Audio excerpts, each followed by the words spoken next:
आज तुम्हें कक्षा 7th की हिंदी ग्रामर का चैप्टर 4 शब्द विचार, इसके बारे में मैं पढ़ाने जा रहा हूं।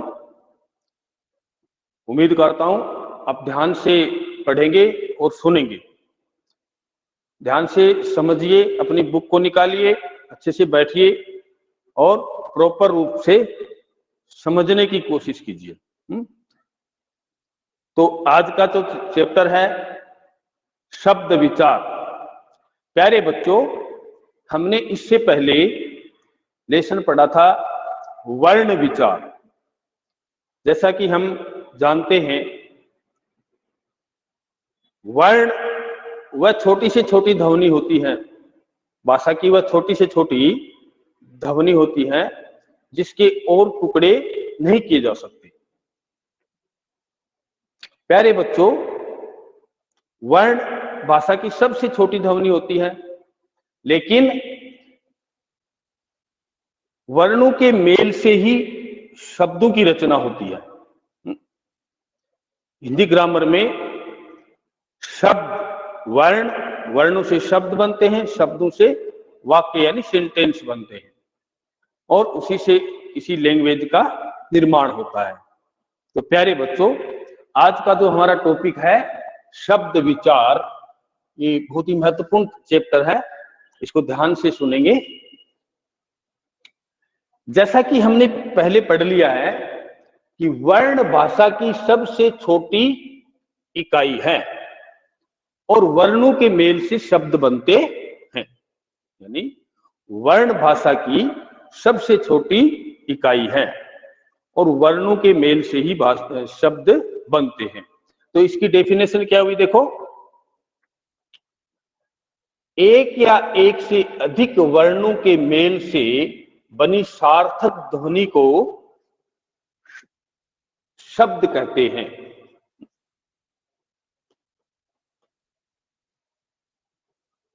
एक या एक से अधिक वर्णों के मेल से बनी सार्थक ध्वनि को शब्द कहते हैं। सार्थक,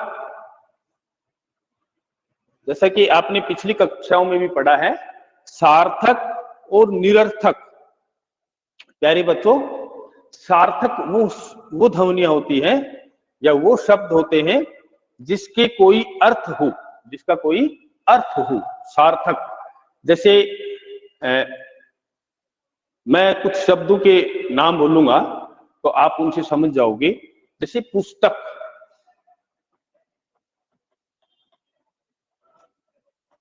पेड़, गाय, लड़का, ये कुछ शब्द हैं। लड़का तो पैसे नहीं है क्या? तो कुछ नहीं। आप समझो, आप ये शब्द तो है ना बेटा, कोई भी शब्द हो सकते हो, जिसका कोई अर्थ निकले वो शब्द हो सकता है। ठीक है। पुस्तक, जैसे पुस्तक हम पुस्तक का नाम लेते ही हमारे दिमाग में किताब का चित्र उभर जाएगा, यानी इसका अर्थ निकलता है। पेड़, ट्री, गाय यानी काउ, लड़का, बॉय, ये इनका नाम लेते ही इनका कोई न कोई अर्थ होता है, मतलब होता है। ठीक है। लेकिन इसके अलावा देखो,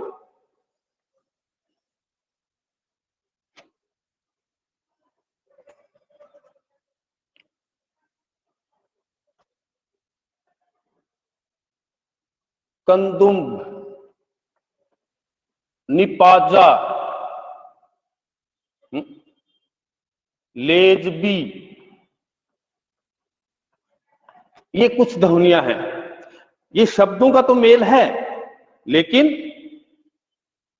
इनका कोई अर्थ नहीं निकलता, सार्थक नहीं है, यानी इनका कोई अर्थ निकलता ही नहीं है। कद्दू क्या होता है, हमने कोई ऐसा न कोई तुम्हारे दिमाग में कोई इसका चित्र उभरा, न कोई पिक्चर दिमाग में, यानी कोई ऐसा चीज होता ही नहीं है। निपाजा, ये भी आपने दिमाग में हमारे कोई चित्र नहीं उभरा किसी चीज का या किसी वस्तु का। लेज भी, ये भी नहीं है, यानी ये क्या है, निरर्थक ध्वनियां हैं। तो ये शब्दों का मेल तो है, लेकिन ये सार्थक नहीं है, इसलिए इनको शब्द नहीं कहेंगे। ठीक है भाई, तो आपको ये इसमें एक चीज ध्यान रखना है इसकी डेफिनेशन के अंदर कि एक या एक से अधिक वर्णों के मेल से बनी सार्थक ध्वनि को ही हम शब्द कहेंगे, निरर्थक ध्वनि को हम शब्द नहीं कहेंगे। ठीक है प्यारे बच्चों, तो इसकी डेफिनेशन बिल्कुल इजी है। एक या एक से अधिक वर्णों के मेल से बनी सार्थक, इसका कोई अर्थ निकले, सार्थक ध्वनि को ही शब्द कहते हैं। अब अगला है शब्द के भेद,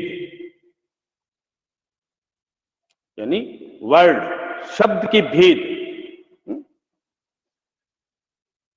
शब्दों का वर्गीकरण 4 आधार पर किया गया है, यानी 4 भागों में इनको बांटा गया है। शब्दों का मुख्य जो भेद होते हैं 4 होते हैं। पहला है व्युत्पत्ति या रचना के आधार पर शब्द, उत्पत्ति के आधार पर शब्द, अर्थ के आधार पर शब्द और प्रयोग के आधार पर शब्द।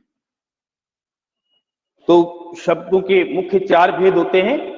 पहला है व्युत्पत्ति, रचना या बनावट भी बोल सकते हैं इसको, बनावट के आधार पर, उत्पत्ति के आधार पर, अर्थ के आधार पर और प्रयोग के आधार पर। सबसे पहले हम प्यारे बच्चों आज पहला भेद पढ़ेंगे, रचना के आधार पर या बनावट के आधार पर शब्दों के भेद। रचना या बनावट के आधार पर भी शब्दों के 3 भेद होते हैं। रचना या बनावट के आधार पर भी शब्दों के 3 भेद होते हैं, रूढ़ शब्द, यौगिक शब्द और योगरूढ़ शब्द। यानी शब्दों के मुख्य 4 भेद होते हैं, लेकिन रचना, बनावट या व्युत्पत्ति के आधार पर भी शब्दों के कितने भेद होते हैं भाई? 3 भेद होते हैं प्यारे बच्चों। पहला है रूढ़ शब्द, यौगिक शब्द और योगरूढ़ शब्द। ये आपने पिछली क्लास में भी पढ़ा था, 5th क्लास में भी पढ़ा था, और अब इसको अच्छे से समझना बेटा। रूढ़ शब्द, तो सबसे पहले हम पढ़ते हैं रूढ़ शब्द। रूढ़ शब्द क्या होते हैं? जो किसी वस्तु विशेष के अर्थ को प्रकट करते हैं, जो किसी वस्तु विशेष के अर्थ को प्रकट करते हैं, परंतु उनके टुकड़े नहीं किए जा सकते। यानी उनके टुकड़े करने पर उन टुकड़ों का कोई अलग अलग अर्थ नहीं निकलता है, इसलिए ये रूढ़ शब्द हैं। यानी मूल, ये अपने आप में मूल शब्द होते हैं। इसका यदि कोई हम टुकड़ा करेंगे तो इनका कोई अर्थ नहीं निकलेगा। रूट, इसका दोबारा से देखिए, जो किसी वस्तु विशेष के अर्थ को प्रकट करता है, यानी किसी वस्तु के या विशेष के अर्थ को प्रकट करता है। जैसे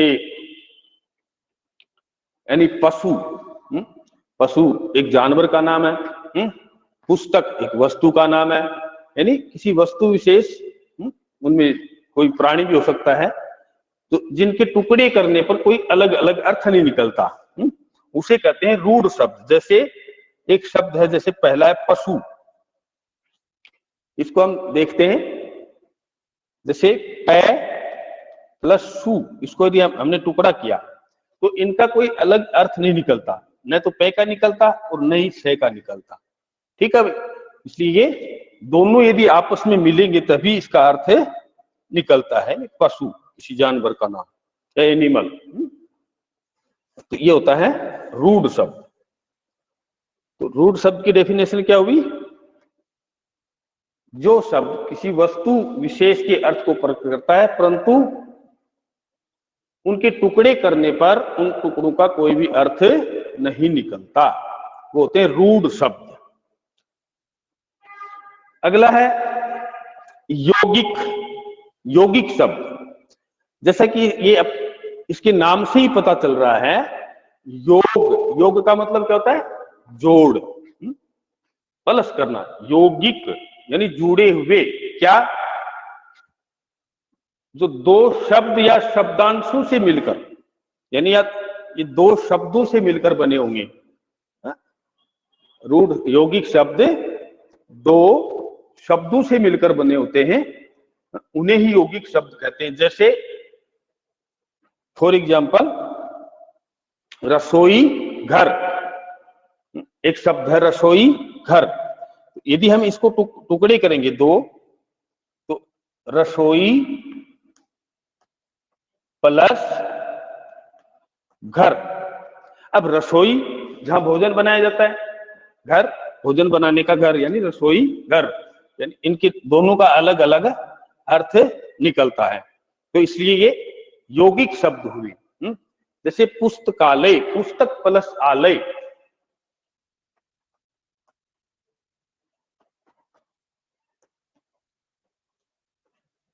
पाठशाला, पाठ प्लस शाला यानी वह स्थान जहां पर हमें पाठ पढ़ाया जाता है, यानी पढ़ाई करवाई जाती है, वो होता है यौगिक। यानी दो शब्दों से या शब्दांशों से, शब्द के अंश भी हो सकते हैं यानी छोटे शब्द भी हो सकते हैं, उनसे मिलकर बने शब्दों को यौगिक शब्द कहते हैं। यानी जो दो शब्द या शब्दांशों से मिलकर बने शब्द यौगिक शब्द कहलाते हैं, और उन शब्दों को या उन टुकड़ों को यदि हम अलग करते हैं तो उनका भी एक अर्थ निकलता है। ठीक है, वो होते हैं यौगिक शब्द। अगला है, थर्ड है योग रूढ़। योग रूढ़, योग मतलब वो मिले हुए तो दो शब्दों से ही है, लेकिन यदि वो किसी विशेष अर्थ को प्रकट करते हैं, जैसे जो दो शब्द या शब्दांशों से मिलकर बने होते हैं उन्हें योग रूढ़ शब्द कहते हैं, लेकिन वो किसी विशेष अर्थ को प्रकट करते हैं। जैसे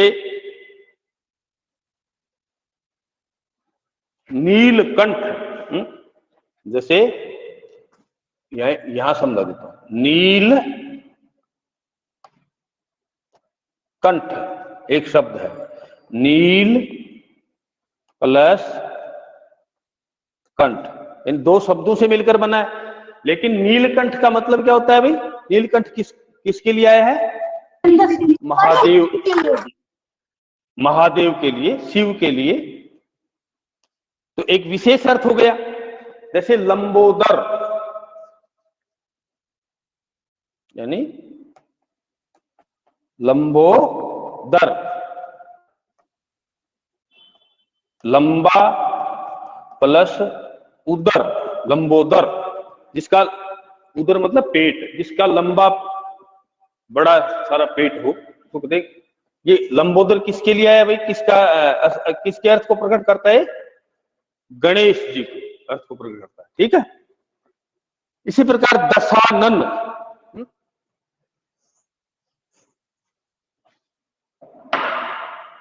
दशानन,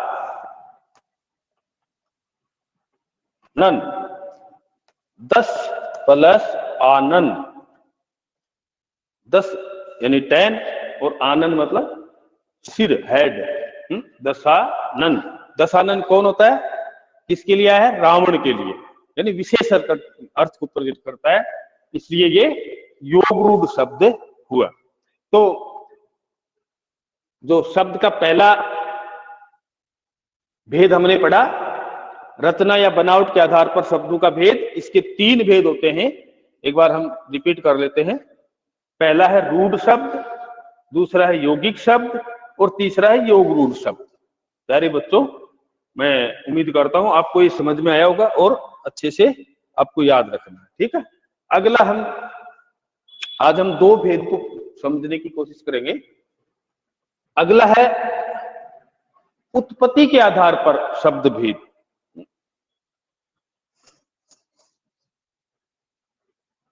तो ये एक बार मैं इसको इरेज कर देता हूं, यही समझा दूंगा।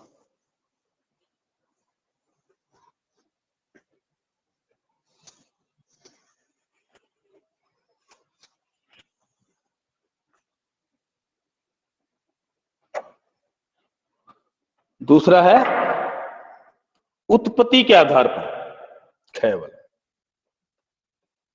उत्पत्ति के आधार पर शब्द के 4 भेद होते हैं। उत्पत्ति के आधार पर शब्दों के कितने भेद होते हैं भाई? 4 भेद। तत्सम पहला है, तत्सम शब्द। दूसरा है तद्भव शब्द। तीसरा है देशज। और चौथा है विदेशी शब्द। तत्सम शब्द, तद्भव शब्द, देशज और विदेशी, यानी उत्पत्ति के आधार पर। उत्पत्ति मतलब उत्पन्न होना, यानी जन्म होना। शब्दों का जन्म 4 तरीके से होता है। उत्पन्न होना मतलब उत्पत्ति। अब इसके साथ इसका मतलब समझे, 4 तरीके से शब्दों का निर्माण होता है उत्पत्ति के आधार पर। पहला तत्सम शब्द, तद्भव शब्द, देशज शब्द और विदेशी शब्द। तो हमारी जो हिंदी लैंग्वेज के अंदर शब्दों का हमेशा इसके अंदर ऐड होते जाते हैं शब्द, नए नए शब्द इसके अंदर आते जाते हैं। हिंदी, जैसा कि हम जानते हैं सभी कि हिंदी जो लैंग्वेज है वो संस्कृत भाषा के द्वारा इसका जन्म हुआ है। संस्कृत भाषा से ही हिंदी भाषा का जन्म हुआ है। तो संस्कृत भाषा हमारी प्राचीन लैंग्वेज है और बहुत ही महत्वपूर्ण लैंग्वेज है भाई। तो हमारे पुराने जो शास्त्र हैं, वो पूरे साहित्य है वो संस्कृत में लिखा होता है। उनके बड़े बड़े महाकवि हैं, जैसे कालिदास ने वो संस्कृत में अनेक चीजों की रचना की, उसने काव्य लिखे हैं। और ऐसे ही अनेक बड़े बड़े जो महापुरुष हुए जिन्हें संस्कृत में, ये हमारी प्राचीन लैंग्वेज है, उसी भाषा से हिंदी भाषा का जन्म हुआ। तो तत्सम, तत्सम वर्ड क्या होते हैं भाई? पहला तत्सम शब्द। तत्सम शब्द वे शब्द होते हैं जो हिंदी भाषा में, यानी संस्कृत के वे शब्द होते हैं जो हिंदी भाषा में बिना परिवर्तन किए प्रयोग में लाए जाते हैं। यानी संस्कृत भाषा की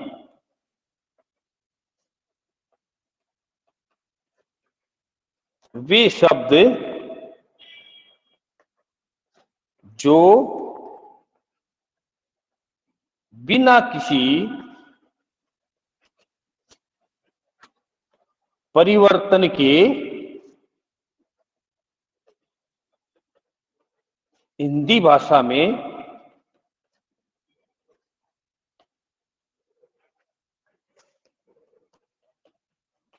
प्रयोग होते हैं। जैसे सर्प,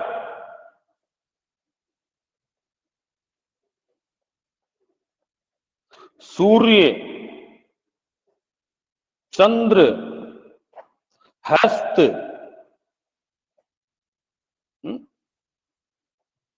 ग्रह आदि, ऐसे बहुत सारे शब्द हैं जो संस्कृत भाषा के शब्द हैं और जो हिंदी में बिना किसी रूप परिवर्तन के ज्यों के त्यों हिंदी भाषा में प्रयोग किए जाते हैं। लेकिन वो वर्ड मूल रूप से किसके वर्ड होते हैं?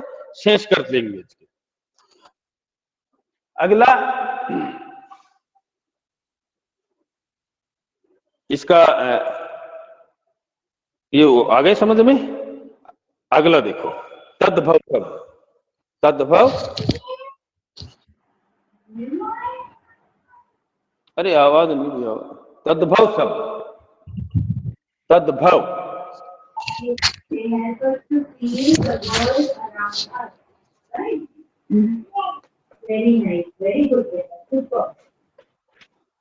प्लीज स्टूडेंट्स, जिसका माइक ऑन है बेटा वो कर ले।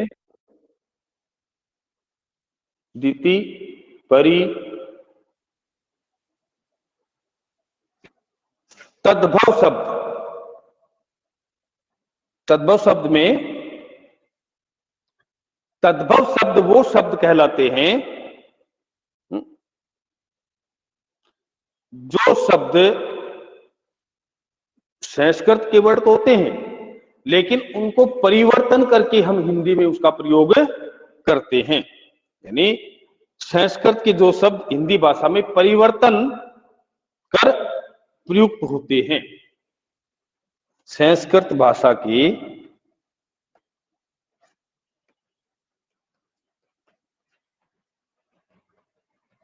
वे शब्द जो रूप परिवर्तन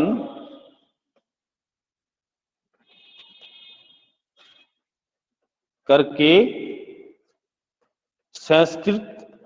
हिंदी भाषा में प्रयोग किए जाते हैं।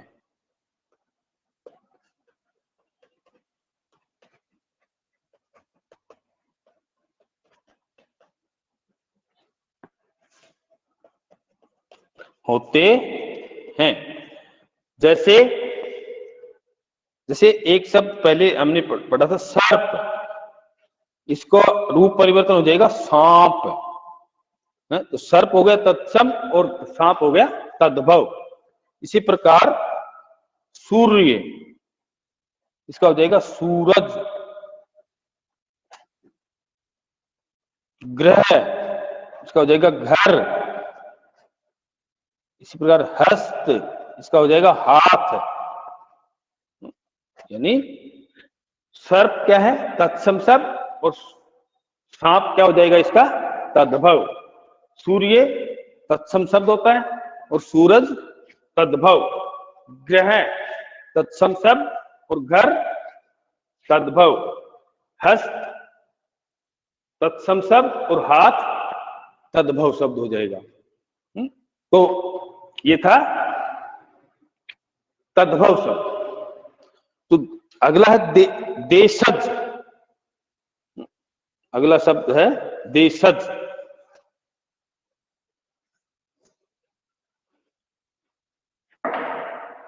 देशज शब्द देशज, देश प्लस जय, यानी देश में बने हुए या जन्मे हुए। जैसे भारतीय, आपने पिछली लेसन 1 में पढ़ा बेटा, हमारे भारतीय संविधान में 22 भाषाओं को मान्यता प्राप्त है। यानी 22 भाषाओं को हमने मान्यता प्राप्त दे रखी है पूरे भारत में, वो लैंग्वेज को। उन लैंग्वेज से जितने भी शब्द हमने ले रखे हैं हमारी हिंदी भाषा के अंदर, वो देशज शब्द कहलाते हैं। यानी देश की भाषाओं से, देश की बोलियों से जितने भी हमने शब्द ले रखे हैं, यानी भाषा हो, जैसे पंजाबी, गुजराती, मराठी, असमिया, बंगाली, कन्नड़, ये जो लैंग्वेज है हमारी देसी भाषाएं हैं। इसी प्रकार अनेक बोलियां भी हैं, जैसे राजस्थानी, हरियाणवी, भोजपुरी, बुंदेलखंडी आदि जो बोलियां, उनसे भी बहुत सारे शब्द हिंदी के अंदर प्रयोग किए जाते हैं। तो इन देसी भाषाओं और बोलियों से हिंदी भाषा में प्रयोग होने वाले शब्द, देसी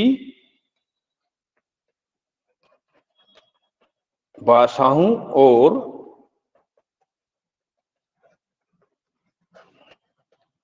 बोलियों से लिए गए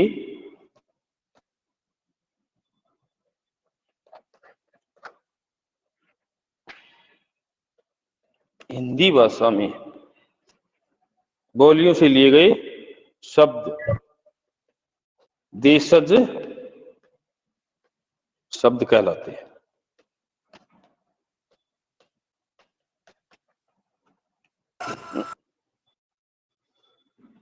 जैसे झाड़ू, पगड़ी, घाघरा, डिबिया, रोटी आदि ये देसी भाषाओं से लिए गए शब्द। अगला है विदेशी शब्द। इसका चौथा रूप है उत्पत्ति के आधार पर शब्दों का विदेशी शब्द।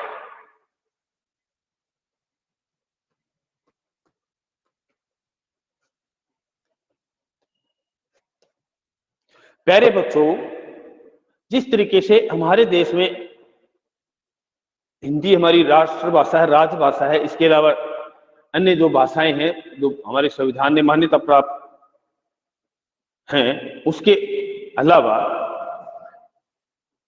अनेक देशों में अपनी अलग लैंग्वेज होती है। प्रत्येक देश की अपनी एक अलग लैंग्वेज होती है। जैसे ब्रिटेन में अंग्रेजी, जापान में जापानी, चीन में चीनी, रूस में रूसी, फ्रांस में फ्रेंच। अनेक ऐसी भाषाएं हैं जो हर देश की अपनी एक लैंग्वेज होती है। अरब देशों में जैसे अरबी। तो इन भाषाओं के जो शब्द हमने हिंदी भाषा में प्रयोग किए हैं वो विदेशी शब्द कहलाते हैं। जैसे फॉर एग्जाम्पल, जैसे स्कूल, स्कूल इंग्लिश का वर्ड है जो हमने हिंदी में भी हम इसको प्रयोग में लाते हैं। ऑफिस, ऑफिस का वैसे हिंदी कार्यालय होता है, लेकिन हम इसको भी प्रयोग में करते हैं। जैसे डॉक्टर, देखो डॉक्टर का मतलब चिकित्सक होता है हिंदी में, लेकिन इसको हम जो कहते हो हम हिंदी भाषा में भी प्रयोग करते हैं। यानी वो हिंदी के वो शब्द, विदेशी भाषाओं के वो शब्द जो हम हिंदी में प्रयोग करते हैं, विदेशी भाषाओं के शब्दों को। तो हिंदी भाषा में अनेक विदेशी शब्दों का प्रयोग किया जाता है। तो ये था आज प्यारे बच्चों, दो ही पढ़ेंगे, एक तो रचना के आधार पर और उत्पत्ति के आधार पर। इसके दो भेद अर्थ के आधार पर और प्रयोग के आधार पर, ये हम कल के लेसन में पढ़ेंगे। मैं उम्मीद करता हूं आपको ये समझ में आया होगा। और जो भी कोई बात समझ में नहीं आती है तो कल आप इसको आज पढ़कर देखोगे, पेज नंबर 30 और 31, दो पेज की ग्रामर की बुक के पढ़ के देखोगे। आपको कोई भी चीज समझ में नहीं आती है, आप उसको अंडरलाइन करके और कल मेरे से डिस्कस करेंगे। ओके बच्चों, bye. Bye sir. Bye bye बेटा।